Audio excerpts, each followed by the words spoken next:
आज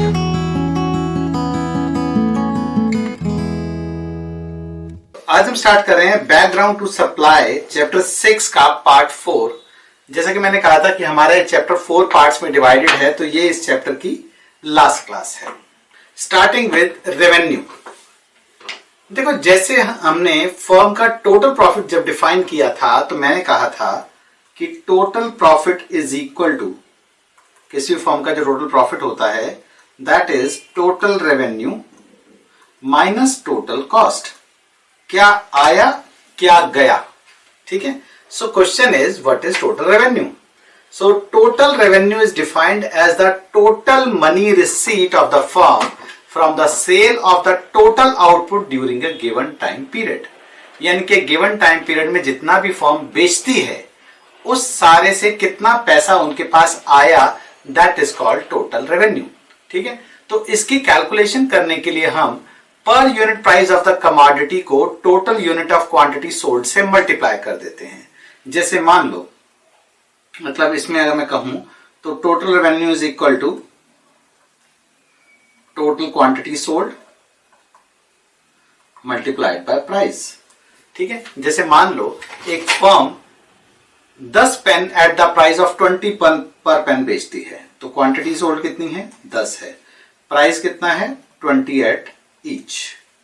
तो इसका मतलब उनके पास टोटल पैसा कितना आया, टोटल पैसा आया 10 इंटू 20 यानी कि 200। तो हम कहेंगे जी टोटल रेवेन्यू जो है वो कितना है, 200 है, ठीक है। सो इन शॉर्ट टोटल रेवेन्यू किसके बराबर हुआ, टोटल रेवेन्यू हुआ total quantity multiplied by price. या अगर टोटल क्वांटिटी को मैं सिर्फ क्यू बोल दूं और पी को तो प्राइस है ही, तो P multiplied by Q is the revenue. P multiplied by Q is the revenue और टोटल रेवेन्यू, ठीक है। नेक्स्ट टर्म आती है एवरेज रेवेन्यू और एआर। एवरेज रेवेन्यू और AR. AR is the revenue per unit of commodity sold, यानी कि एक यूनिट बेचने पर आपको कितना पैसा आ रहा है, एक यूनिट बेचने पर कमोडिटी की आपको कितना पैसा आ रहा है। सो एआर निकालने के लिए हम क्या करेंगे, हम टोटल रेवेन्यू को नंबर ऑफ यूनिट सोल्ड से डिवाइड करेंगे। तो एआर निकालने के लिए जितना भी हमारे पास टोटल रेवेन्यू था उसको क्वांटिटी सोल्ड से हम डिवाइड कर देते हैं।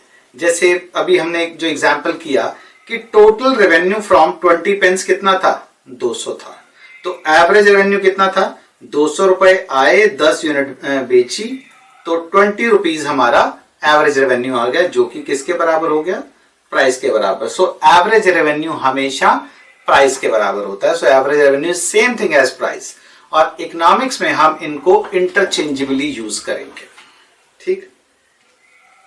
नेक्स्ट आता है मार्जिनल रेवेन्यू। मार्जिनल की जो सिंपल डेफिनेशन है वो है addition. So it is addition to the total revenue by selling an additional unit of the commodity. जैसे हमने मार्जिनल कॉस्ट पढ़ा था, मार्जिनल यूटिलिटी पढ़ा था, तो मार्जिनल का मतलब होता है addition in total by changing 1 unit. तो यहां पर क्या है, addition to the total revenue by selling an additional unit of commodity. जैसे मान लो हम कहते हैं कि 10 पेन बेचकर मुझे 200 रुपए मिले थे, क्वांटिटी 10 थी तो टोटल रेवेन्यू 200 था, ठीक है। अब एक और कस्टमर आया 11वां पेन जब बेचने लगा, तो कहते हैं मेरे पास 15 रुपए हैं, लेने हैं लो, नहीं तो मैं जा रहा हूं, मेरे पास है ही 15 रुपए। तो हमने कहा यार ठीक है, अब आया है कुछ दे के ही जा रहा है ना, तो अगर हमें उसमें नुकसान हो सकता है, नुकसान भी हो रहा हो, बट हो सकता है कि हमें पता है यार 10-11 रुपए का आता है, 15 रुपए भी दे रहा है तो दे के जाए ना, क्या दिक्कत है। तो हमारा टोटल रेवेन्यू हो गया 15, 215। एडिशन रेवेन्यू कितना हुआ, 15। चेंज इन क्वांटिटी सोल्ड कितना हुआ, 1, ठीक है। सो एक एक्स्ट्रा यूनिट ऑफ पेन को बेचकर फर्म को 15 रुपए का टोटल रेवेन्यू में इंक्रीज मिला है। This 15 rupees is called marginal revenue और एमआर। मार्जिनल रेवेन्यू और एमआर, ठीक है। सो ये तो हमने बात की कि total revenue, average revenue, marginal revenue, ठीक है। यानी revenue, average revenue and marginal revenue होता क्या है। अब जैसे मार्जिनल कॉस्ट कर्व था, मार्जिनल यूटिलिटी का कर्व था, तो हमें देखना है कि अब इनकी शेप, इनके ग्राफ की शेप कैसी होती होगी, ठीक है। बट इनकी शेप जो है ना उस मार्केट कंडीशन पर डिपेंड करती है जिसमें कि ये फर्म ऑपरेट करती है। मतलब ये नहीं कि जैसे मार्जिनल कॉस्ट कर्व हमेशा सेम थी, मार्जिनल यूटिलिटी कर्व हमेशा एक जैसा ही था। यहां पर जो मार्जिनल रेवेन्यू और एवरेज रेवेन्यू इस बात पे डिपेंडेंट है कि वो फर्म कौन सी मार्केट में ऑपरेट कर रही है। ठीक है, तो फर्स्ट केस हम देखते हैं। This is the case 1 when firm is a price taker। when firm is a price taker मतलब फर्म प्राइस डिसाइड नहीं करती, फर्म प्राइस को मान लेते हैं कि हाँ इस प्राइस पर हम बेचने को तैयार हैं। ठीक है, ऐसा कब होता है? अगर फर्म मार्केट के रिलेटिवली बहुत स्मॉल है, ठीक है, और वो प्राइस को अपनी शर्तों पे इन्फ्लुएंस नहीं कर सकती। मार्केट ने जो प्राइस फिक्स किया है with the intersection of demand and supply का, वो उसको मानने को तैयार है। ठीक है, मार्केट ने जो प्राइस फिक्स किया, डिमांड और सप्लाई के इंटरसेक्शन से एक प्राइस फिक्स होता है, इक्विलिब्रियम प्राइस जिसको बोलते हैं। मार्केट ने वो प्राइस फिक्स किया, फर्म कहती है ठीक है हम इस प्राइस पर अपनी क्वांटिटी जो भी है सप्लाई करने को तैयार है, हम इस प्राइस पर बेचने को तैयार है, क्योंकि हम चाह के भी इस प्राइस को इन्फ्लुएंस नहीं कर सकते। तो हम कहेंगे कि फर्म क्या है? फर्म प्राइस टेकर है। तो अगर फर्म प्राइस टेकर है तो जैसे मार्केट ने डिमांड और सप्लाई कर्व के इंटरसेक्शन से प्राइस फिक्स किया 5, क्वांटिटी फिक्स हुई टोटल 2 मिलियन की, क्वांटिटी फिक्स हुई टोटल 2 मिलियन की, यानी 2 मिलियन की बेची जा सकती है क्योंकि फर्म मार्केट के कंपैरिजन में रिलेटिवली बहुत छोटी है। इसका मतलब 2 मिलियन में से छोटा सा हिस्सा ये भी बेचने को तैयार होंगे। ठीक है, छोटा सा हिस्सा ये भी बेच पा रहे होंगे। सो इस सिचुएशन में ये 5 रुपए प्राइस है जो ये फॉलो करेंगे। इस प्राइस पर ये 200 यूनिट बेचना चाहे बिक जाएंगी, 400 यूनिट बेचना चाहे बिक जाएंगी, 1000 यूनिट बेचना चाहे बिक जाएंगी। यानी कि फर्म ने 5 रुपए का प्राइस फॉलो कर दिया और कर लिया है, और इस प्राइस पर जितने यूनिट्स वो बेचना चाहें बेच सकते हैं। ठीक है, क्लियर है? चलिए, अब इसमें एक चीज आप नोटिस करो, ये पूरी की पूरी मार्केट की बात हो रही है, ये फर्म की बात हो रही है। ध्यान दिया आपने? ये मार्केट की बात हो रही है, फर्म की बात हो रही है। सो राइट हैंड पार्ट जो है वो इंडिविजुअल फर्म का डिमांड कर्व है जो कि हॉरिजॉन्टल है। हॉरिजॉन्टल का मतलब परफेक्टली इलास्टिक डिमांड कर्व है, परफेक्टली इलास्टिक डिमांड कर्व है। फर्म इस प्राइस पर जितनी मर्जी क्वांटिटी बेचना चाहे बेच सकती है, प्राइस को चेंज किए बिना। सो जितनी भी क्वांटिटी चेंज होगी वो टोटल रेवेन्यू को चेंज तो करेगी। ठीक है, जितनी भी क्वांटिटी चेंज होगी वो टोटल रेवेन्यू को चेंज तो करेगी क्योंकि प्राइस फिक्स है, but quantity will keep on changing. So जितनी भी रेवेन्यू में चेंज आएगा वो सिर्फ और सिर्फ क्वांटिटी की वजह से होगा। सो फर्म के लिए प्राइस क्योंकि फिक्स रहने वाला है तो फर्म का यही एवरेज रेवेन्यू होगा। ठीक है, अगर हम एवरेज रेवेन्यू के बाद मार्जिनल रेवेन्यू की बात करें, देखो क्योंकि प्राइस कांस्टेंट है इसलिए टोटल रेवेन्यू का चेंज हर बार कितना होगा? प्राइस के जितना ही होगा। यानी कि अगर वो 1000 के बाद 1001 बेचना चाहती हैं तो भी 5 रुपए बिकेगी, 1000 सेकेंड आइटम बेचना चाहते हैं तब भी 5 रुपए की बिकेगी।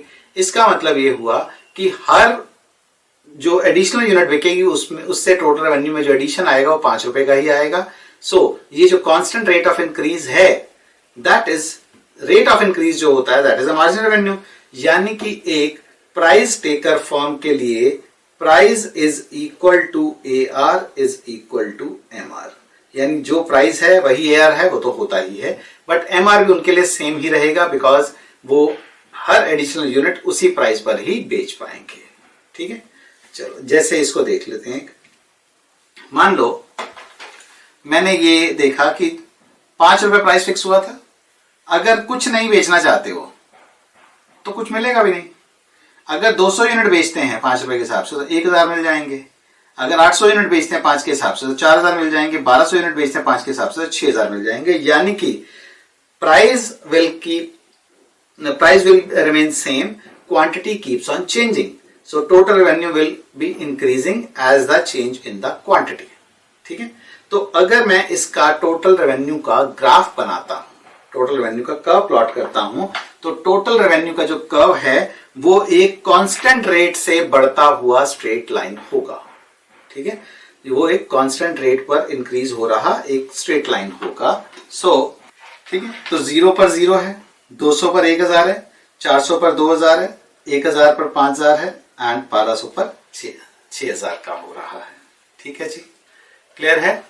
चलिए अगर हम मैथमेटिकली देखें, ठीक है, मैथमेटिकली देखें कि मान लो मैं क्वांटिटी सोल्ड को x मान लूं, तो टोटल रेवेन्यू क्या होगा? टोटल रेवेन्यू होगा price into quantity, where x is the quantity demanded, p is the constant price जो कि एक प्राइस टेकर फर्म फॉलो कर रही है। अगर मैं एवरेज रेवेन्यू की बात करूं तो that is total revenue divided by number of unit sold, that is x। तो average revenue is equal to price, जो होता ही है, हमने कुछ नया नहीं किया। But when we talk about marginal revenue, it is the change in total revenue with respect to change in number of units.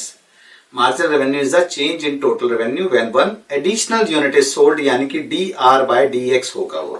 So dr by dx मतलब px का derivative with respect to x where p is a constant। तो ये क्या हो जाएगा? p into 1 that is p। तो हमने ये शो कर दिया कि price is equal to AR is equal to MR होता है for a price taker firm, for a price taker firm. ठीक है, चलिए नेक्स्ट केस आते हैं। This is a second case, revenue curve when price varies with output, यानी कि जब आउटपुट में चेंज के साथ साथ प्राइस चेंज हो रहा है या प्राइस में चेंज के साथ साथ आउटपुट चेंज हो रहा है। हमें पता है कि प्राइस जैसे जैसे बढ़ना शुरू होता है उसके कॉरेस्पॉन्डिंग डिमांड कम होनी शुरू हो जाती है, और अगर फर्म को ज्यादा आउटपुट बेचना है, सेल्स इंक्रीज करनी है, तो उनको प्राइस को गिराना होगा। तो उसके कॉरेस्पॉन्डिंग रेवेन्यू कर्व निकालना जब प्राइस और के कॉरेस्पॉन्डिंग आउटपुट में चेंज आ रहा है। ठीक है, यानी कि प्राइस फिक्स नहीं है, आउटपुट के साथ साथ प्राइस चेंज होता रहेगा। ठीक है, देखो अगर फर्म का मार्केट में रिलेटिव शेयर ज्यादा है, यानी कि बहुत कम सेलर हैं, उनमें से ये बहुत बड़ा फर्म जो है बहुत बड़ी सेलर है, यानी बहुत बड़ा शेयर जो है एंजॉय करती है, तो वो प्राइस में चेंज अपनी मर्जी से कर सकती है। तो अगर प्राइस में अपनी मर्जी से चेंज करेंगे तो उसके कॉरेस्पॉन्डिंग डिमांड भी कम होगी, तो उनका एक डाउनवर्ड स्लोपिंग डिमांड कर्व होगा, यानी कि ज्यादा बेचना है तो प्राइस कम करो, और अगर प्राइस इंक्रीज करते हैं तो सेल में फॉल आएगा। ठीक है, तो एक डाउनवर्ड स्लोपिंग डिमांड कर्व को ये फॉलो कर रहे हैं। ठीक है, एक डाउनवर्ड स्लोपिंग डिमांड कर्व को ये फॉलो कर रहे होंगे। तो अगर इसके केस में मैं एवरेज रेवेन्यू निकालना चाहूं, एवरेज रेवेन्यू देखो, क्योंकि AR is same as price, तो ज्यादा सेल करने के लिए प्राइस कम करना पड़ेगा, यानी आउटपुट में इंक्रीज के साथ साथ एवरेज रेवेन्यू जो है वो कम होता चला जाएगा। आउटपुट में इंक्रीज के साथ साथ एवरेज रेवेन्यू जो है कम होता चला जाएगा, क्योंकि एवरेज रेवेन्यू कैसे था? एवरेज रेवेन्यू प्राइस के बराबर था। ठीक, चलिए तो अगर हम टेबल में देखें तो यहां पर प्राइस और एवरेज रेवेन्यू सेम है, तो डिमांड कर्व और जो एवरेज रेवेन्यू कर्व है वो सेम एक ही लाइन बनेगी। अगर हम बात करते हैं मार्जिन रेवेन्यू की, देखो डाउनवर्ड स्लोपिंग डिमांड कर्व के केस में MR will be less than AR। MR curve जो होगा वो AR कर्व से नीचे रहता है। एक डाउनवर्ड स्लोपिंग डिमांड कर्व के केस में MR curve lies below the AR curve. But आखिर क्यों? ठीक है, देखो अगर फर्म को सेल इंक्रीज करनी है, अगर फर्म को सेल्स इंक्रीज करनी है तो उसको प्राइस कम करना होगा। अब प्राइस अगर कम होगा तो उन यूनिट्स के लिए नहीं गिरेगा जो एक्स्ट्रा सेल करना चाहती हैं। जी हम 5 यूनिट तो 4 रुपए के हिसाब से बेचेंगे, 6 यूनिट जो है 3 रुपए के हिसाब से बेचेंगे। नहीं, अगर 6 यूनिट बेचना चाहती हैं तो सारी की सारी ही वो 3 रुपए के हिसाब से बिकेंगी। ठीक है, यानी कि उन यूनिट्स के लिए सिर्फ नहीं गिरेगा जो एक्स्ट्रा सेल करना चाहती हैं, बल्कि उनके लिए भी गिरेगा जो बिना प्राइस को गिराए जितनी वो बेच रही थी ना, अब उनके लिए भी उनको प्राइस गिराना पड़ेगा। ठीक है, तो MR क्या होगा? ठीक है, सो जिस प्राइस पर लास्ट यूनिट बेची थी, अगर मैं निकालना चाहूं जी MR क्या होगा, तो जिस प्राइस पर लास्ट यूनिट बेची है उस रेवेन्यू का लॉस जो उसमें प्राइस गिरने से पहले बेच रहे थे, पर अब तो सभी उस रिड्यूस प्राइस पर ही सेल हो जाएंगी। ठीक है, मैं दोबारा बोलता हूं, जिस प्राइस पर लास्ट यूनिट बेची माइनस लॉस ऑफ रेवेन्यू। कौन सा लॉस ऑफ रेवेन्यू? जो उनको प्राइस गिरने से पहले जिन यूनिट्स को बेच रहे थे उन सभी को इस रिड्यूस प्राइस पर बेचने पर रेवेन्यू में कितना लॉस होगा। जैसे मान लो अगर प्राइस 7 रुपए, अगर प्राइस 7 होता, अगर प्राइस 7 पाउंड होता तो 2 यूनिट बिक रही थी। 7 प्राइस पर 2 यूनिट जो थी बिक रही थी। ठीक है, हमने प्राइस को 6 कर दिया, प्राइस को हमने 6 कर दिया, क्वांटिटी अब कितनी हो गई? 3 हो गई। यानी क्वांटिटी बिकी एक एक्स्ट्रा, क्वांटिटी बिकी एक एक्स्ट्रा जिसने आपको 6 रुपए का प्राइस दिया, तो 6 रुपए का प्राइस मिला। बट 6 रुपए के चक्कर में जो पिछली 2 थी, जो पहले 7 रुपए के हिसाब से बिक रही थी, वो भी अब 6 रुपए के हिसाब से बिकेंगी। ठीक है, तो 1 रुपए का लॉस उन 2 यूनिट्स पे हो जाएगा। तो 6 रुपए में से 2 यूनिट्स पर 1 रुपए का आपको उन पे भी प्राइस गिराना पड़ेगा। तो अब आपका 1 यूनिट पे आपको नेट रेवेन्यू कितना मिल रहा है? 4 मिल रहा है। ठीक है, सो MR is the net gain. MR is the net gain from selling one more unit. MR is the net gain from selling one more unit.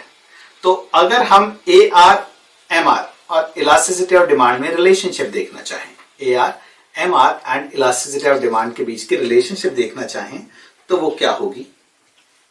देखो, हमने इलास्टिसिटी ऑफ डिमांड में एक चीज पढ़ी थी कि अगर डिमांड इलास्टिक होती है, अगर डिमांड इलास्टिक होती है, ठीक है, सो प्रोपोर्शनेट डिक्रीज इन प्राइस के रिलेशन में proportionate increase in quantity demanded ज्यादा होता है।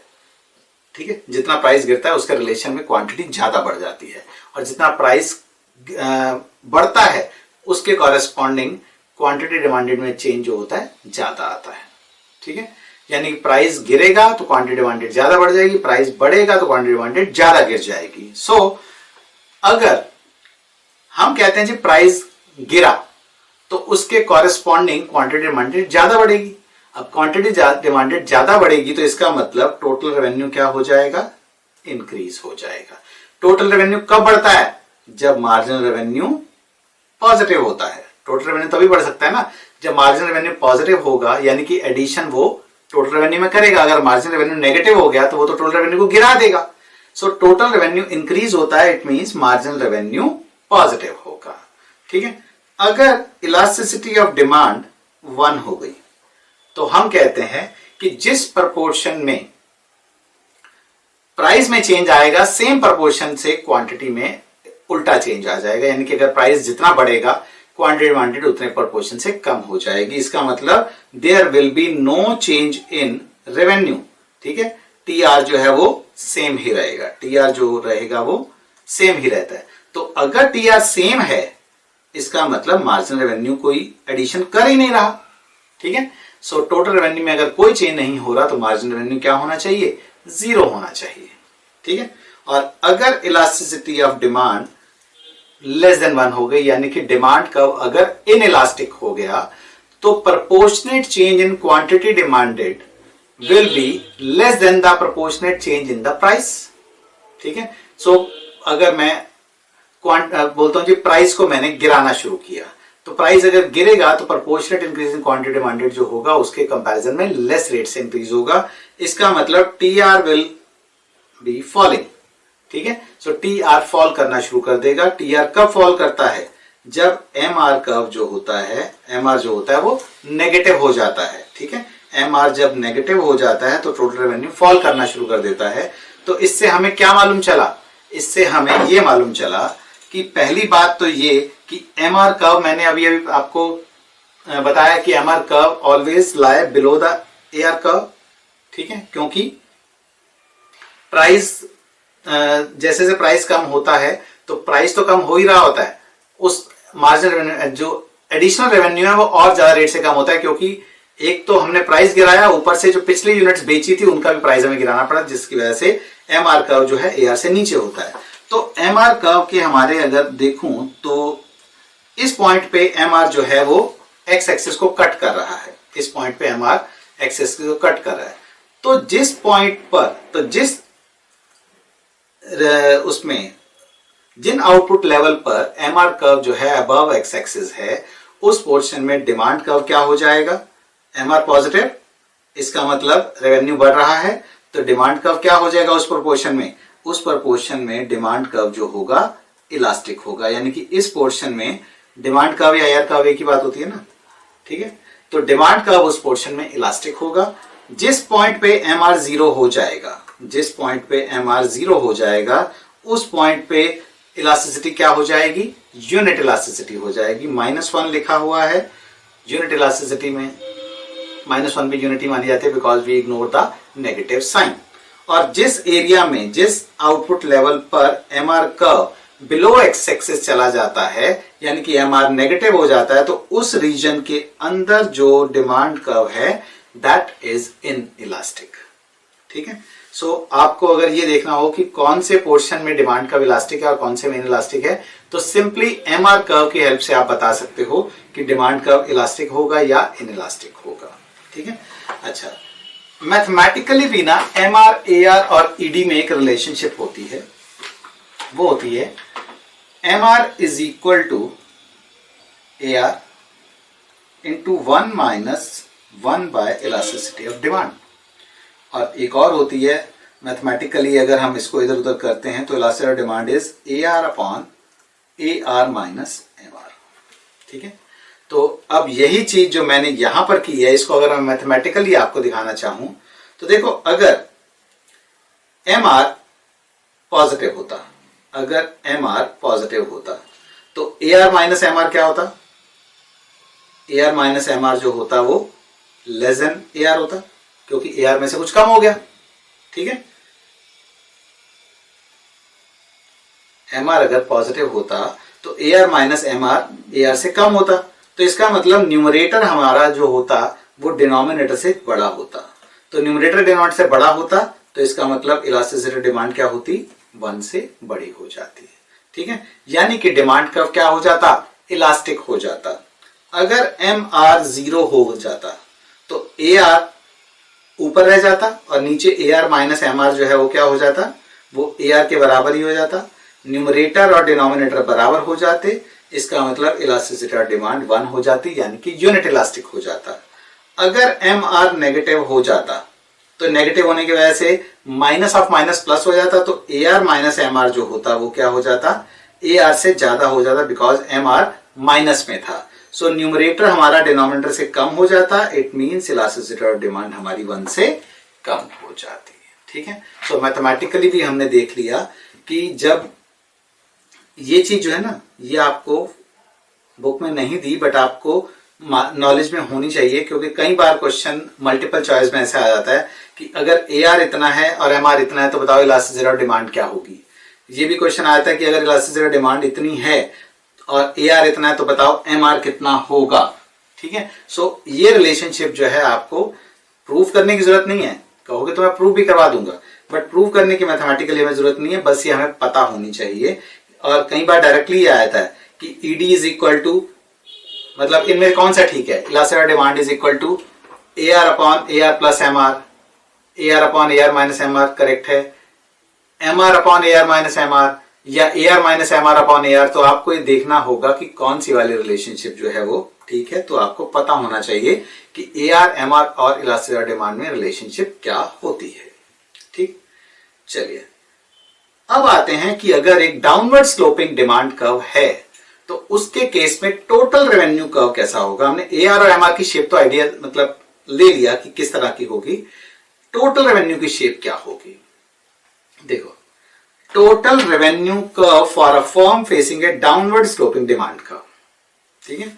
देखो क्या इसमें देखने को मिला, जितने पोर्शन में, अगर हम पिछले वाले की बात करें तो जितने पोर्शन में डिमांड कर्व इलास्टिक था, जितने पोर्शन में डिमांड कर्व इलास्टिक था उतने पोर्शन में हमारा जो टोटल रेवेन्यू, MR था पॉजिटिव, इसका मतलब टोटल रेवेन्यू इंक्रीज हो रहा होगा। तो जितने पोर्शन में डिमांड कर्व इलास्टिक था उसमें MR पॉजिटिव था, जिसकी वजह से टोटल रेवेन्यू हमारा इंक्रीज हो रहा था। जिस पॉइंट पे जाके MR 0 हो गया उस पॉइंट पे इलास्टिसिटी ऑफ डिमांड 1 हो गई, यानी कि हमारा टोटल रेवेन्यू मैक्सिमम हो गया। और जब हमारा डिमांड कर्व इन इलास्टिक हो गया, इसका मतलब क्या हुआ कि हमारा जो एम आर है वो बिलो एक्स एक्सिस चला गया, यानी कि एम आर जो है हमारा नेगेटिव हो गया, तो उस सिचुएशन में हमारा टी आर जो है फॉल करना शुरू कर जाएगा। ठीक है, तो अगर हम देखें तो हमने ये जो टी आर कर्व प्लॉट किया है ना, इस टेबल के कॉरेस्पॉन्डिंग प्लॉट किया है। सो एक चीज ऑब्जर्व की आपने कि टोटल रेवेन्यू कर्व जैसे प्राइस टेकर फर्म के केस में स्ट्रेट लाइन था और एक कांस्टेंट रेट से वैल्यूज में चेंज आ रहा था, यहां पर total revenue curve is not a straight line. ठीक है, सो जब तक एमआर पॉजिटिव है टोटल रेवेन्यू इज राइजिंग, यानी आउटपुट का इंक्रीज टोटल रेवेन्यू को इंक्रीज करेगा। जब एमआर नेगेटिव हो जाएगा टोटल रेवेन्यू स्टार्ट फॉलिंग और टोटल रेवेन्यू कर्व के पीक पर एमआर जो होगा वो 0 होगा। ठीक है, और लास्ट ईयर डिमांड 1 होगी। अब हम आते हैं, जैसे डिमांड कर्व शिफ्ट होता था, दो तरह की मूवमेंट होती थी, एक होती थी movement along that demand curve और एक होता था शिफ्ट इन डिमांड कर्व। तो अ चेंज इन प्राइस, अगर हम प्राइस की चेंज की बात करते हैं, change in price will change the output, hence change in revenue. तो इसमें जब किसी भी कमोडिटी के अपने प्राइस में चेंज होने की वजह से रेवेन्यू में चेंज आएगा, तो इसमें जो होगी मूवमेंट हमेशा क्या होगी, इसमें movement along the revenue curve होगी।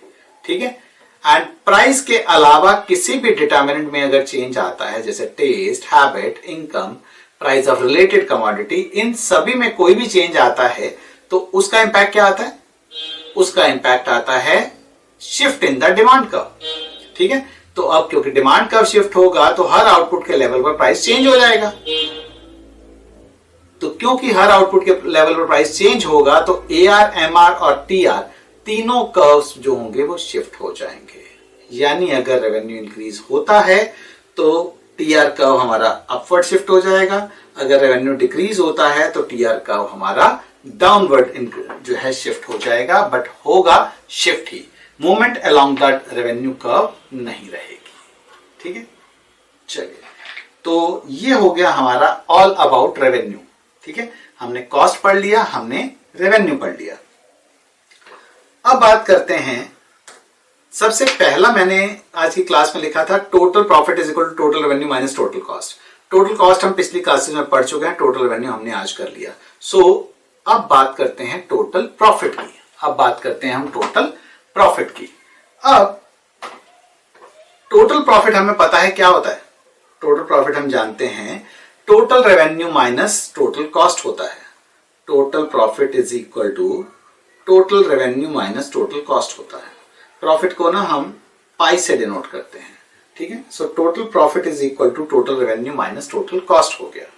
सो अगर हम रेवेन्यू एंड कॉस्ट कर्व को एक ही ग्राफ में प्लॉट करते हैं, अगर हम रेवेन्यू और कॉस्ट कर्व को एक ही ग्राफ में प्लॉट करते हैं ना, तो हमें यह भी पता चल जाएगा कि कौन से आउटपुट लेवल पर प्रॉफिट मैक्सिमाइज्ड होगा और वो मैक्सिमम प्रॉफिट कितना होगा। ठीक है, दोबारा बोलता हूं, अगर हम रेवेन्यू और कॉस्ट कर्व को एक ही ग्राफ पर प्लॉट करते हैं तो हमें यह मालूम चल जाएगा कि कौन सा ऐसा आउटपुट लेवल है जिस पर कि प्रॉफिट हमारा मैक्सिमम हो रहा है और वो मैक्सिमम प्रॉफिट का अमाउंट कितना है, एब्सोल्यूट टर्म में वो अमाउंट कितना है। ठीक है, अब प्रॉफिट को मैक्सिमाइज करने के लिए ना हम दो अप्रोचेस फॉलो करते हैं। प्रॉफिट को जब हमने मैक्सिमाइज करना होता है हम दो अप्रोचेस फॉलो करते हैं। पहली होती है टोटल अप्रोच, दूसरी होती है मार्जिनल अप्रोच। पहली होती है टोटल अप्रोच, दूसरी होती है मार्जिनल अप्रोच, और हम एक एक करके दोनों को डिस्कस करते हैं। तो पहले बात करते हैं first case, that is total approach की। ठीक है, total approach. So what is total approach? देखो, टोटल अप्रोच किस चीज की है ये? Total approach in short run of firm facing a downward sloping demand curve. हम जो भी इसमें प्रॉफिट में की बात करेंगे वो हम एक प्राइस टेकर फर्म के लिए नहीं बात करेंगे, हम बात कर रहे हैं अभी profit maximization for a firm facing downward sloping demand curve. ठीक है, जैसे मान लो इस टेबल को अगर मैं देखूं तो इस टेबल को देख के 0 यूनिट पर रेवेन्यू 0 है, कॉस्ट 6 है, क्योंकि फिक्स कॉस्ट तो आ ही रही होगी, कुछ ना बेचो तभी कॉस्ट तो आनी आनी। टोटल प्रॉफिट आपका -6 का हो गया। 1 यूनिट पर 8 रुपए रेवेन्यू आ रहा है, कॉस्ट आपकी 10 है, अभी भी आपका 2 रुपए का लॉस रह रहा है। 4 यूनिट पर आपको 20 रुपए का रेवेन्यू आ रहा है, 18 का कॉस्ट आ रहा है, 2 रुपए का आपको प्रॉफिट हो रहा है। ये पूरी टेबल को जब हमने ऑब्जर्व किया तो हमने देखा 4 इज द मैक्सिमम रेवेन्यू, जो 4 is the maximum profit which we can earn in units को अगर हम बेच पाए तो, जहां पर टोटल रेवेन्यू और टोटल कॉस्ट जो है ये क्या है, ये इन दोनों का डिफरेंस है, ये इन दोनों का डिफरेंस है। सो टोटल रेवेन्यू और टोटल कॉस्ट का जो डिफरेंस है, जहां पे मैक्सिमम है वही हमारा टोटल प्रॉफिट है। ठीक है, ये मैंने टेबल से बात की। सो जो टी आर टी सी और टी पाई है वो टी आर गिवन है, टी सी गिवन है और टी पाई मैंने निकाल लिया है। कैसे? टोटल रेवेन्यू में से टोटल कॉस्ट को माइनस करके। मैंने अब इन वैल्यूज को ना ग्राफ पे प्लॉट किया, मैंने इन वैल्यूज को अब ग्राफ पे प्लॉट किया तो ग्राफ मुझे कुछ इस तरह का मिल रहा है। ठीक है, मैंने पहले 1 2 3 4 1 2 3 1 के कॉरेस्पॉन्डिंग मैंने जब कॉस्ट को प्लॉट किया तो 1 के कॉरेस्पॉन्डिंग कॉस्ट 6 आ रही थी, सॉरी 0 के कॉरेस्पॉन्डिंग कॉस्ट जो मैंने प्लॉट की 6 आ रही थी। अगर मैं 1 के कॉरेस्पॉन्डिंग देखूं तो 1 के कॉरेस्पॉन्डिंग टोटल कॉस्ट 10 थी, 1 के कॉरेस्पॉन्डिंग टोटल कॉस्ट 10 थी। 2 के कॉरेस्पॉन्डिंग टोटल कॉस्ट 12 थी, 2 के कॉरेस्पॉन्डिंग टोटल कॉस्ट हमारी 12 थी। ठीक है, इस तरह से मैंने टोटल कॉस्ट कर्व को प्लॉट कर लिया। टोटल कॉस्ट कर्व की एक स्टैंडर्ड शेप होती है इस तरह की। ठीक है, इसी तरह मैंने 1 2 3 4 5 के कॉरेस्पॉन्डिंग टोटल रेवेन्यू प्लॉट किया। जब आपको एग्जाम में क्वेश्चन आता है, आपको revenue, cost, AR, MR, MC, इन सब की जो जनरल शेप है ना वो आइडिया होना चाहिए। You don't have to learn the table, कि जिस टेबल को फॉलो करके आप जो है ग्राफ को बनाने वाले हैं। स्टैंडर्ड शेप्स हैं जो वो आपको पता होनी चाहिए। जैसे टीआर कर्व की शेप मैंने अभी आपको बताई कि टीआर जो होता है पहले इंक्रीज हो रहा होता है, उसके बाद फॉल करना शुरू कर देता है। टीसी की शेप हम ऑलरेडी पढ़ चुके हैं कि टीसी जो होता है फिक्स कॉस्ट और वेरिएबल कॉस्ट को ऐड करके आता है। जिस पोर्शन में टीसी जो होता है पहले फॉल कर रहा होता है, जहां पे हमने पढ़ा था कि जब तक हमारे वो नहीं आए होते, डिमिनिशिंग रिटर्न टू इनपुट नहीं आए होते, तब तक हमारी टोटल कॉस्ट होती है कम हो रहा बढ़ रही होती है, बट एक डिक्रीजिंग रेट पे बढ़ रही होती है। और जब डिमिनिशिंग रिटर्न आने शुरू हो जाते हैं तो फिर हमारी टोटल कॉस्ट एक ज्यादा स्पीड पे बढ़ जाती है। सो ये हमने ऑलरेडी चीजें पढ़ी हैं, तो इनके स्टैंडर्ड ग्राफ्स जो हैं आपको पता होने चाहिए, जो आपको टेबल से नहीं बनाने हैं। हाँ, प्रॉफिट कर्व को मैंने प्लॉट करने के लिए सपोज टेबल से किया, या सिंपली प्रॉफिट क्या था, टोटल प्रॉफिट क्या था, टोटल प्रॉफिट था total revenue minus total cost. Total profit क्या था, total revenue minus total cost. तो फर्स्ट केस में क्या है, 0 पे -6 है, 1 के कॉरेस्पॉन्डिंग मैंने देखा तो कितना -2 है, 3 के कॉरेस्पॉन्डिंग 4 है, इसी तरह बाकियों के कॉरेस्पॉन्डिंग मैंने प्लॉट किया तो मेरा total T pi that is total जो प्रॉफिट है इसका मेरा ग्राफ बन गया। ठीक है, इस पोर्शन में टी पाई जो है नेगेटिव है, इस पोर्शन में भी टी पाई जो है नेगेटिव है। ठीक है, यानी कि firm is facing losses. So total profit जो है वो बिलो एक्स एक्सिस है। मैक्सिमम प्रॉफिट कहां पर है, मैक्सिमम प्रॉफिट कहां पर है, जहां पर T pi curve is having maximum height. T pi curve की हाइट मैक्सिमम है, या मैं कह सकता हूं कि जो टी आर और टीसी के बीच का डिफरेंस है वो मैक्सिमम है। ठीक है, सो जो कि हमारे केस में 3 के आउटपुट लेवल पर है। अब इसको आप चाहो तो टेबल से भी कंफर्म कर सकते हो कि 3 के लेवल पर जो हमारी रेवेन्यू था वो 18 था और जो कॉस्ट थी वो 14 थी, इसलिए जो उनके बीच का डिफरेंस था वो हमारा 4 था, जो कि मैक्सिमम था। ये तो हमारा हो गया टोटल अप्रोच, कि जिस पॉइंट पर टोटल पाई का ग्राफ जो है, टोटल प्रॉफिट का graph is having maximum height, वहां पे टोटल प्रॉफिट मैक्सिमम है और उसके कॉरेस्पॉन्डिंग टोटल रेवेन्यू और टोटल कॉस्ट के बीच का जो डिफरेंस होगा वो मैक्सिमम होगा। ठीक है, अब नेक्स्ट अप्रोच आती है मार्जिनल अप्रोच। नेक्स्ट अप्रोच आती है marginal approach, that is short run profit maximization using average and using AR and MR curves. ठीक है, सो अगर हम देखें 0 पर सपोज प्राइस 9 था, जब प्राइस 9 है तो क्वांटिटी सोल्ड 0 है, टोटल रेवेन्यू 0 है, एमआर जो है नहीं है, टोटल कॉस्ट 6 है, टोटल कॉस्ट 6 है। एवरेज कॉस्ट हमने निकाली है total cost divided by number of unit. ये ब्लैंक इसलिए है बिकॉज 0 से डिवाइड करने पर मुझे कुछ नहीं लिखना है। मार्जिनल कॉस्ट हमेशा चेंज को बताता है, अभी चेंज हुआ ही कहाँ है, इसलिए आप देख रहे हैं कि मैंने मार्जिनल रेवेन्यू और मार्जिनल कॉस्ट को जो प्लॉट किया है ये मैंने इन दोनों के बीच में प्लॉट किया है, ठीक है। यानी 0 से 1 चेंज होने पर कॉस्ट में क्या चेंज आएगा और रेवेन्यू में क्या चेंज आने वाला है। तो इसी तरह मार्जिनल कॉस्ट इज 6 से 10 हुआ तो 4 हो गया, ठीक है। अगर हम प्रॉफिट की बात करें तो प्रॉफिट होता है TR माइनस TC, प्रॉफिट होता है TR माइनस TC। TR 0 था, TC 6 था, इसलिए प्रॉफिट -6 हो गया, ठीक।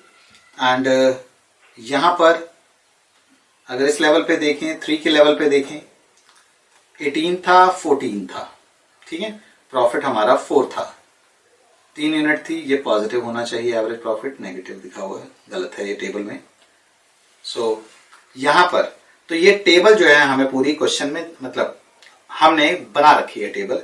अच्छा, एग्जाम में ना बहुत बार मल्टीपल चॉइस क्वेश्चन ऐसा आया कि इनमें से ना बहुत सारी फिगर जो होंगी वो आपको मिसिंग दे रखी होंगी।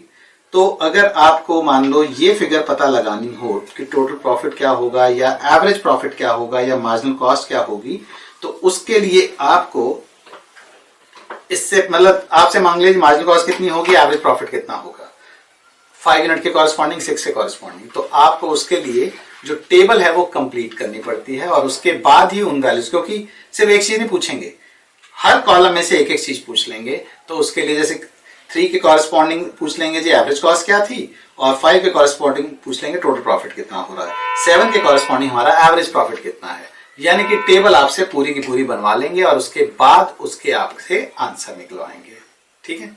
सो हमने पुराने वाली टेबल को ही कंटिन्यू करते हुए TR से AR, MR और TC से AC, MC कॉलम से यह सब कुछ हमने बना दिया है, ठीक।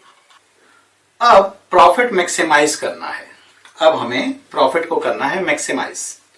देखो, प्रॉफिट मैक्सिमाइजेशन का जो सिंपल एंड फर्स्ट रूल है वो है कि MR should be equal to MC, ठीक है। प्रॉफिट मैक्सिमाइजेशन का पहला रूल है MR और MC बराबर होने चाहिए, ठीक है। जैसे आउटपुट 3 के लेवल पर अगर मैं देखूं तो मार्जिनल रेवेन्यू कितना है, मार्जिनल रेवेन्यू 4 से 2, 2 से 4, तो से यहां पर 3 है, यहां पर भी से 3 है। यानी कि अगर हम 3 के लेवल पर देखें तो MR और MC हमारे क्या हैं, बराबर हैं, ठीक है। अगर मैं इसको ग्राफ पे भी प्लॉट करके देखूं, अगर मैं इसको ग्राफ पे भी प्लॉट करके देखूं तो 3 के कॉरेस्पॉन्डिंग मेरा जो MR और MC है वो क्या आ रहा है, बराबर आ रहा है। अब मेरे कह देने से कि जो MR और MC बराबर होने चाहिए यही कंडीशन है, आप क्यों मानोगे, ठीक है, कि इस पर प्रॉफिट मैक्सिमम है। तो पहले देखते हैं कि अगर MR और MC बराबर नहीं होंगे तो क्या होगा, ठीक है। यानी कि अगर MR और MC बराबर नहीं हुए तो क्या होगा। देखो, जैसे पहला देखते हैं कि अगर क्वांटिटी 3 से कम है, हमने बोला 3 पर मैक्सिमम है, 3 पर MR और MC बराबर है।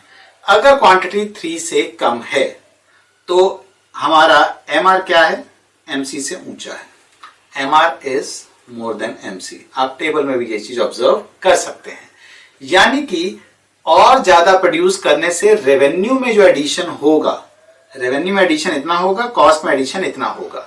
यानी कि और ज्यादा प्रोड्यूस करने से रेवेन्यू में एडिशन कॉस्ट के एडिशन से ज्यादा होगा।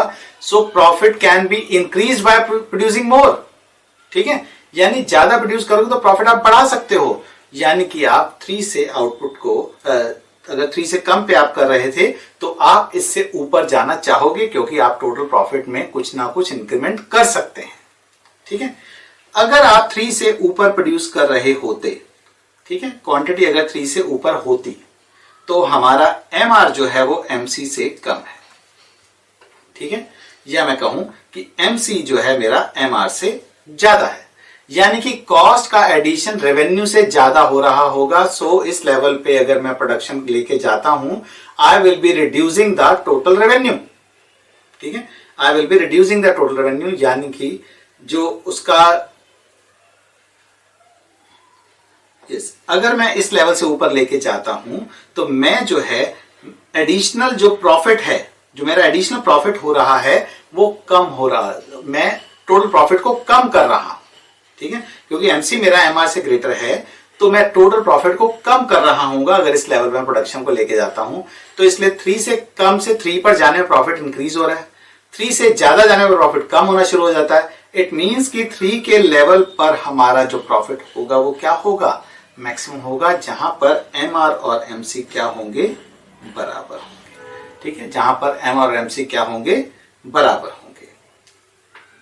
सो अगर मैथमेटिकली भी देखें तो हमने कहा था टोटल अप्रोच में कि प्रॉफिट मैक्सिमम तब होगा जब टी पाई कर्व यानी total profit curve will have maximum, ठीक है। देखो कोई भी कर्व मैक्सिमम कब होता है, कोई भी कर्व मैक्सिमम कब होता है, जब उसका टेंजेंट जो होता है एक्स एक्सिस के पैरेलल होता है, यानी कि उसके टेंजेंट की जो स्लोप होती है 0 होती है। टी पाई कर्व का जो टेंजेंट होगा, टी पाई कर्व का जो टी पाई होगा that is T R minus T C. अगर मैं टी पाई का डेरिवेटिव कर दूं, टी पाई का डेरिवेटिव स्लोप ऑफ टेंजेंट निकालने के लिए, तो टी आर का derivative which is M R, T C का डेरिवेटिव दैट इज एम सी।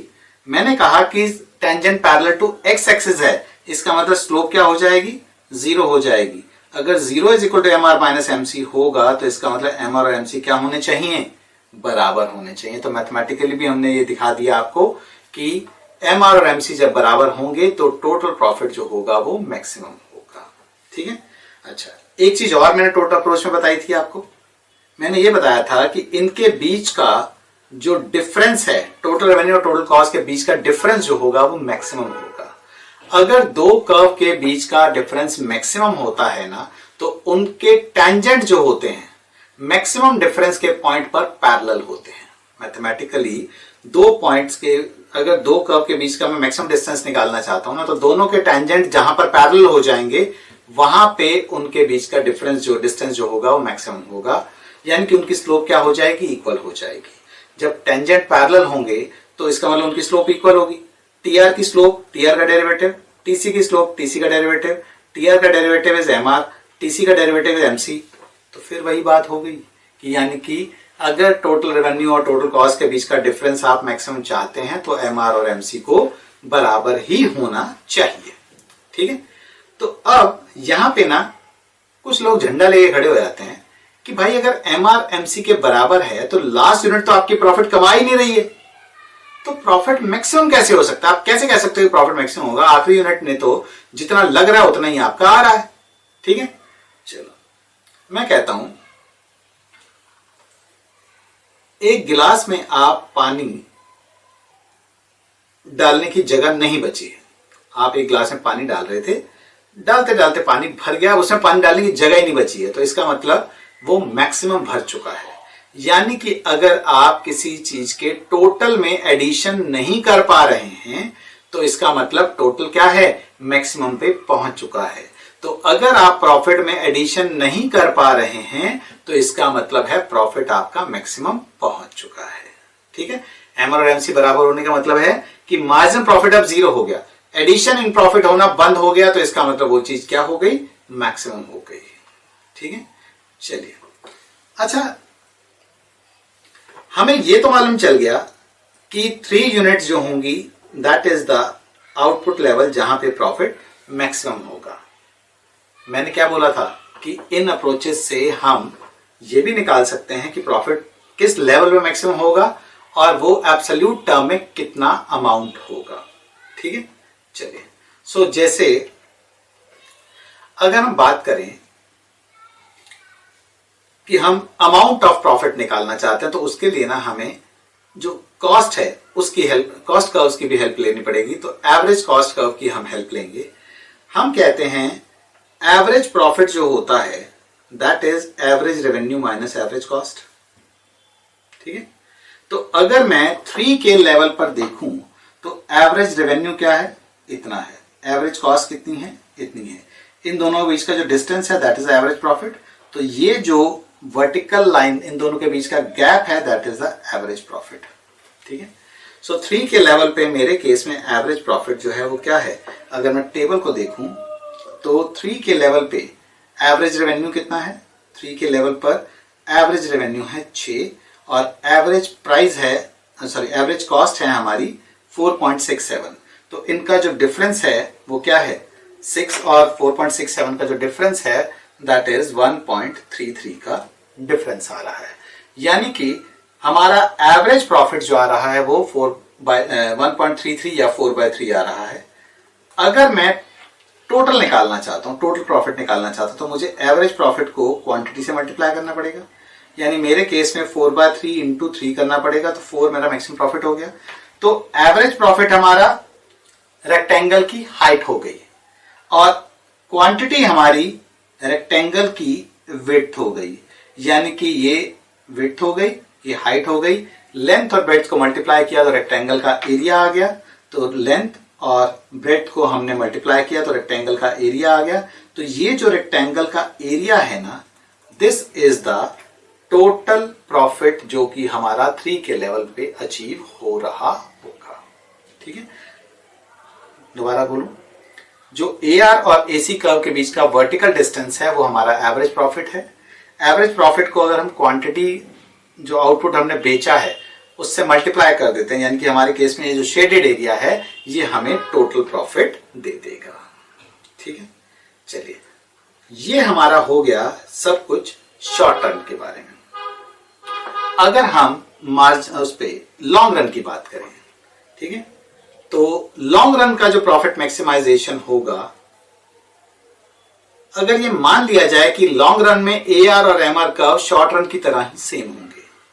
ठीक है, लॉन्ग रन में कॉस्ट में तो फर्क पड़ता है इकोनॉमीज ऑफ स्केल की वजह से, बट हम मान रहे हैं कि जो AR और MR कर्व है वो long run profit long run में भी शॉर्ट रन की तरह ही सेम होंगे। तो जो लॉन्ग रन प्रॉफिट मैक्सिमम तब होगा जब हमने MR को MC इक्वेट किया। मैं अब क्या कह रहा हूं कि MR और MC तो बराबर हैं, MR तो सेम है, बट MC की जगह हमारा क्या हो गया, लॉन्ग रन MC हो गया। तो जब long run MC curve long run MR और शॉर्ट रन के MR तो एक ही है, तो हम बोल रहे हैं कि वो दोनों सेम ही है। तो जब MR कर्व जिस पॉइंट पे LR MC को कट करेगा उस लेवल पे जो आउटपुट डिटरमिन होगा वो हमारा प्रॉफिट मैक्सिमाइजिंग आउटपुट लेवल होगा। ठीक है, चलिए अब ना कुछ एक टर्मिनोलॉजी है जो लगता है कि देखने में लगता है कि ये तो मतलब बात समझा ही क्यों रहे हैं, बट उसका मीनिंग बहुत ही गहरा है। जैसे नॉर्मल प्रॉफिट कमा रहे हैं ऐसा नहीं। हर ऑनर जो बिजनेस में कैपिटल इन्वेस्ट करता है, हर ऑनर जब भी बिजनेस में कैपिटल इन्वेस्ट करता है तो उसको एक मिनिमम रिटर्न चाहिए होती है, जितनी उसको मिलनी ही चाहिए टू रिमेन इन बिजनेस। ठीक है भाई, मैं किसी काम में पैसा लगाता हूं, मैं कहता हूं यार मैं बैंक से निकाल के लगाऊंगा, बैंक पे FD पे 6% रिटर्न मिल रहा है और वो कहते हैं हम आपको 4% की रिटर्न देंगे। मैंने कहा अपने पास ही रखो इसको, यानी कि 6% तो मेरी उसकी ऑल्टरनेटिव जहां से मैं पैसा निकाल रहा हूं उस चीज की कॉस्ट है। ठीक है, यानी कि एक मिनिमम रिटर्न मुझे कितनी मिलनी चाहिए कि मैं वहां से पैसा निकाल के इसमें लगाने को तैयार हो जाऊं। ठीक है, या जिसको हम कहते हैं opportunity cost. So that is also called opportunity cost to the owner of the firm of being in the business. यानी इससे कम मिलेगा तो मैं बिजनेस में नहीं रहना चाहूंगा, मैं पैसे को बैंक में ही पड़ा रहने दूंगा। तो इस प्रॉफिट को हम कहते हैं नॉर्मल प्रॉफिट। ठीक है, और ये कॉस्ट कर्व में ऑलरेडी इंक्लूड होता है। आप बोलोगे कॉस्ट कर्व में कैसे इंक्लूड हो गया? देखो कॉस्ट कर्व में वेजेस, रॉ मटेरियल, रेंट, ये तो फैक्टर ऑफ प्रोडक्शन हो गए। जब मैं बोलता हूं कि फैक्टर ऑफ प्रोडक्शन होते हैं लैंड, लेबर, कैपिटल, सब कुछ होते हैं। तो रेंट तो आपने लैंड वाले को दे दिया, वेजेस आपने लेबर को दे दी, मटेरियल वाले को उसके पैसे दे दो, जो कैपिटल लगाई थी उसको तो कुछ दोगे। तो इसलिए वो कॉस्ट के अंदर ऑलरेडी वो चीज इंक्लूड होती है। तो ये जो भी कॉस्ट कर्व्स होते हैं उनके अंदर ये ऑलरेडी बना होता है, मतलब इंक्लूडेड होता है। बट तो इसका मतलब जब हम बोलते हैं ना कि हम नॉर्मल प्रॉफिट कमा रहे हैं, तो इसका मतलब तब भी हम प्रॉफिट तो कमा रहे होते हैं। जब नो प्रॉफिट नो लॉस की सिचुएशन होती है ना, तो भी हम बोलते हैं कि हमें नॉर्मल प्रॉफिट मिल रहा है, मतलब नो प्रॉफिट नो लॉस है। तो नो प्रॉफिट नो लॉस की सिचुएशन में भी हम नॉर्मल प्रॉफिट तो कमा रहे होते हैं, क्योंकि वो तो हमारी एक मिनिमम अपॉर्चुनिटी कॉस्ट है जो हमें चाहिए ही चाहिए। अब नॉर्मल रेट ऑफ प्रॉफिट जो होगा, नॉर्मल रेट ऑफ प्रॉफिट जो होगा वो कितना होना चाहिए, ठीक है। इसके ना नॉर्मल रेट ऑफ प्रॉफिट के दो कंपोनेंट होते हैं। देखो, जैसे बिजनेस स्टार्ट करने के लिए मैंने कैपिटल इन्वेस्ट की, अगर उस पैसे को मैं बैंक में पड़ा रहने देता या किसी रिस्क फ्री बॉन्ड में इन्वेस्ट कर देता तो एक मिनिमम रिटर्न तो मैं कमा सकता था। तो जब तक उतनी रिटर्न भी नहीं मिले तो मुझे बिजनेस स्टार्ट करने की कोई सेंस नहीं है, ठीक है। अब बात आती है बिजनेस चलाना मतलब रिस्क लेना। तो अब मैं रिस्क लेके उतनी ही रिटर्न के लिए रिस्क लेने को तैयार क्यों हो जाऊंगा, यानी कि इस रिस्क को कंपनसेट करने के लिए मुझे रिस्क प्रीमियम या रिस्क प्रीमियम भी मिलना चाहिए, ठीक है। यानी कि एक रिस्क फ्री रेट के ऊपर मुझे एडिशनल भी कुछ मिलना चाहिए, margin for risk, that is called risk premium. So normal rate of profit जो होता है that is risk free profit या risk free rate of interest percentage plus risk premium, या हम इसको कहते हैं margin for taking risk, margin for risk. भाई देखो ना, जैसे मैं सिंपल सी बात करता हूं, मैं आपको बोलता हूं कि मुझे एक ना 10 लाख रुपए दे दो। आपने बोला ठीक है दे देते हैं, बैंक बड़े हैं आपको निकाल के दे देते हैं। मैंने बोला बैंक में कितना मिलता है, आपने कहा 6%। मैंने कहा 6% मेरे से ले लेना। कहते बैंक कहीं भाग नहीं रहा, आप विजय माल्या बन गए तो क्या करेंगे, ठीक है। इसका मतलब आप मुझे पैसे देने को तैयार तो हो जाओगे बट 6% पे नहीं दोगे आप मुझे।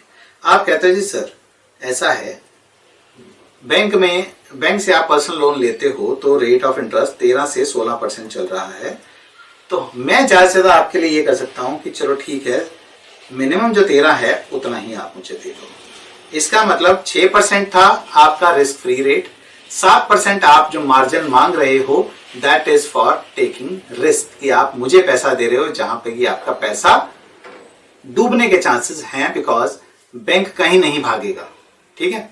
मेरा भरोसा नहीं है, आपको नहीं हो सकता हो, या कोई भी रीजन हो सकता है जिसकी वजह से आपको लगता है कि नहीं, एक मुझे क्या मतलब, किसी भी इंडिविजुअल को पैसा देने में घबराओगे कि हाँ जी यार रिस्क तो है ही यहाँ पे। इसलिए जब भी पर्सनल लोन्स होते हैं ना वो हमेशा ज्यादा रेट ऑफ इंटरेस्ट पे होते हैं, ठीक है। तो अब ये रिस्क प्रीमियम कितना होगा, यहां मैंने बोला जी आप मेरे से 7% का रिस्क प्रीमियम मांग रहे हो, तो अब ये रिस्क प्रीमियम कितना होगा, ठीक है। ये ना लाइन ऑफ बिजनेस के ऊपर डिपेंड करता है। देखो कुछ बिजनेस ऐसे होते हैं उनके ना पैटर्न प्रेडिक्टेबल होते हैं। भाई अगर मैं ब्रेड प्रोड्यूस कर रहा हूं, मैं मिल्क जो है वो प्रोड्यूस कर रहा हूं, मुझे पता है यार बिक ही जाएगा ये तो उसमें ऐसे बिजनेस में रिस्क प्रीमियम जो होता है ना कम होता है, जैसे फूड इंडस्ट्री वगैरह हो गई। और जिन बिजनेस के आउटकम अनसर्टेन हो, यानी पता नहीं क्या होगा फ्यूचर में, अब माइनिंग कर रहे हो आप, ठीक है, आप माइनिंग में आ गए तो आपकी बिजनेस की ना आउटकम की अनसर्टेनिटी है, आपको नहीं पता क्या निकलेगा, ठीक है, कोयला निकलेगा या हीरा निकलेगा आपको नहीं पता, कितना निकलेगा ये भी नहीं पता। तो इसलिए ऐसे जो बिजनेस होते हैं जिनमें पता नहीं है कि फ्यूचर में क्या होगा, प्रेडिक्ट नहीं किया जा सकता, वहां पर आप मार्जिन फॉर रिस्क ज्यादा लेके चलते हैं, ठीक है। इसी तरह जैसे मान लो आप डिजाइनर गारमेंट प्रोड्यूसर हैं, ये मतलब जो हाईली फैशनेबल गारमेंट्स की आप बात कर रहे हैं, तो अब पता नहीं जो फैशन है वो कितने दिन चलेगा। जो डिजाइनर, जिस डिजाइनर के लिए आप काम कर रहे हैं, भाई आपने एक डिजाइनर हायर किया, ठीक है तुम्हारी मार्केटिंग में, प्रोडक्शन मैं करूंगा, मार्केटिंग मैं करूंगा, आपको सिर्फ डिजाइनिंग के पैसे मैं दूंगा। तो अब आप उसका वो डिजाइनर कितना ज्यादा चलता है वो आपको नहीं पता है, यानी कि इसमें आपको रिस्क बहुत ज्यादा है, तो आप मार्जिन फॉर रिस्क लेके ज्यादा चलते हैं। इसलिए जो डिजाइनर क्लोथ्स होते हैं ना उनकी कॉस्ट ज्यादा होती है, बिकॉज उसके अंदर रिस्क प्रीमियम बहुत ज्यादा एडेड होता है। ऐसा नहीं है कि हाँ जी उसने 4 लाइनें ऐसे मारी, 2 लाइनें ऐसे मारी और एक कपड़ा आपको डिजाइन तैयार करके दे दिया। मेन रीजन डिजाइनर क्लोथ्स का इसलिए ज्यादा होता है कि उसने पैसे, जो वो पता नहीं है कि कोई जो डिजाइन प्रोड्यूस कर रहे हैं, जिस डिजाइन के गारमेंट प्रोड्यूस कर रहे हैं वो उनके बिकेंगे या नहीं बिकेंगे, ठीक है। सो अब क्योंकि नॉर्मल प्रॉफिट तो ऑलरेडी कॉस्ट में इंक्लूडेड होता है, नॉर्मल प्रॉफिट ऑलरेडी कॉस्ट में इंक्लूडेड होता है। तो जो एवरेज प्रॉफिट हमारा हमने ए पाई लिया है, ठीक है, जो हमारा एसी और ए आर का डिफरेंस था, वो हमारा जो प्रॉफिट था वो अबव नॉर्मल प्रॉफिट था, वो हमारा अबव नॉर्मल प्रॉफिट था। आप बोलोगे वो नॉर्मल प्रॉफिट क्यों नहीं था? नॉर्मल प्रॉफिट तो ऑलरेडी एवरेज कॉस्ट के अंदर इंक्लूडेड है। तो ये जो हमारा शेडेड पोर्शन आ रहा था ना, ये हमारा प्रॉफिट जो था, इसको हम total above normal profit, super normal profit, pure profit, economic profit या सिंपली प्रॉफिट भी कह सकते हैं। तो जहां पर नॉर्मल प्रॉफिट होगा तो वहां पर आपका एवरेज प्रॉफिट जो होगा वो जीरो होगा, ठीक है। अगर ए पाए किसी पॉइंट पर जीरो है, अगर ए पाए आपका किसी पॉइंट पे जीरो है ना, यानी कि आपका जो एवरेज कॉस्ट कर्व है, सपोज यहां पे होता, एवरेज कॉस्ट कर्व यहां पे होता कि आपका एवरेज प्रॉफिट जीरो हो रहा होता, तो आप कहते कि आपको नॉर्मल प्रॉफिट हो रहा है। अब बात करते हैं, अगर कोई ऐसा आउटपुट नहीं है, अगर कोई ऐसा आउटपुट नहीं है जिस पर फर्म प्रॉफिट कमा रही है, यानी कि एवरेज कॉस्ट कर्व हर लेवल पर, जो आउटपुट का हर लेवल है उस पर एआर से ऊपर है, ठीक है, यानी कि एसी कर्व जो है आपका एआर से ऊपर है, तो कोई ऐसा आउटपुट लेवल नहीं हो सकता जहां पे आपको प्रॉफिट हो रहा हो। तो फिर भी हम कहते हैं प्रॉफिट मैक्सिमम होगा जब एमआर और एमसी बराबर होंगे। हमने देखा जी एमआर और एमसी तो यहां बराबर है, ठीक है, इसके कॉरस्पॉन्डिंग ये क्वांटिटी है, इसके कॉरस्पॉन्डिंग जो डिफरेंस है वो क्या है, एवरेज प्रॉफिट कितना है, ये है, और जो नेगेटिव है, एवरेज प्रॉफिट हमारा नेगेटिव है, डिफरेंस इसका नेगेटिव है। सो ये जो है आप बोल रहे हो ये तो प्रॉफिट मैक्सिमम है। प्रॉफिट मैक्सिमम का मतलब है आपका लॉस मिनिमाइजिंग आउटपुट लेवल है, ये आपका लॉस मिनिमाइजिंग आउटपुट लेवल है, ठीक है। सो जो टोटल लॉस आपको हो रहा होगा वो ये शेडेड पोर्शन हो रहा होगा, ठीक है। अब बात यह आती है कि फर्म को लॉसेस हो रहे हैं, पर इससे ज्यादा अच्छा लेवल ऑफ आउटपुट नहीं हो सकता, क्योंकि इससे अगर आप इधर या इधर कहीं पर भी जाते हैं ना, तो आपका जो लॉस होगा वो इससे ज्यादा ही होगा। आप इससे ऊपर जाने, इधर जाने की कोशिश करें, आउटपुट को आप यहां पे लेके जाएं, इसके कॉरस्पॉन्डिंग इनके बीच का गैप बढ़ जाएगा। आप इससे नीचे जाने की कोशिश करें, इनके बीच का गैप बढ़ जाएगा, यानी कि यही एक MR is equal to MC का पॉइंट है, जहां पे कि आपका लॉस जो है वो क्या हो रहा है, वो आपका मिनिमम हो रहा है, ठीक है।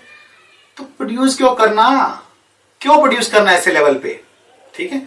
तो क्वेश्चन ये आता है कि वेदर और not to produce at all.